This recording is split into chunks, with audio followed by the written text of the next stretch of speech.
Is this an industry that is going to be saved? And if so, what do you do with these stocks trading sharply lower every single day? I know, it's been very stressful to be me. The issue for the industry, as Phil pointed out, and you guys have pointed out, is the fact that bookings are down and the amount of refunds are significantly up. They're continuing to grow, and people are afraid to book tickets. Anything from Washington isn't really going to the management teams. It's going to labor. I mean, the comment that the airlines will shut down if things continue in this vein. The reason they continue to fly is to support their jobs. Nobody's talking about furloughs, and nobody's talking about layoffs for flight attendants, mechanics, or pilots, and they're trying really hard to not get to that point. But if you look at their cost structure, the number one expense any one of these companies has is labor. And any money that they would get from Washington would go to pay employees.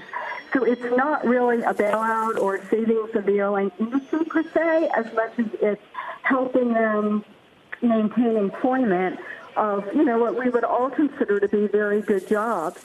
And so I think that from a stock perspective, every time I think we've reached a floor, they go down a lot. I never would have expected United to be back to 20, American back to 10, and where these stocks are right now. It's really frightening, and it must be frightening to be an employee of an airline and to fly, half-full planes, which is it's kind of what's going on, right? Flights are anywhere from 25 to 60% full, when normally they would be 80-85% full.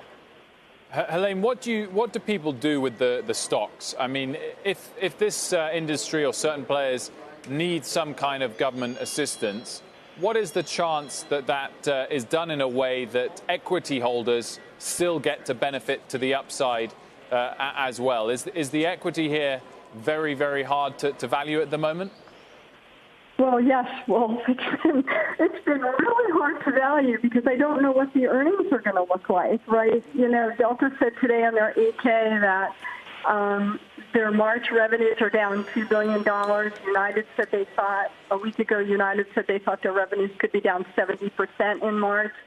You saw the JetBlue, they said they took in $4 million yesterday, and in normal March day, they do $22 million. So, you just look at the demand destruction that's caused by everything that's been going on. And, from a valuation perspective, I keep trying to say, okay, we reach a floor, and then the next day there's some more bad news, and the stocks are down again. So, right now there's just no one buying. There's no one buying. They're not buying the stocks, and they're certainly not buying airline tickets. And the fares have come down a lot. If you're thinking about taking a vacation this summer, maybe book your trip now. And you can always change it without a penalty.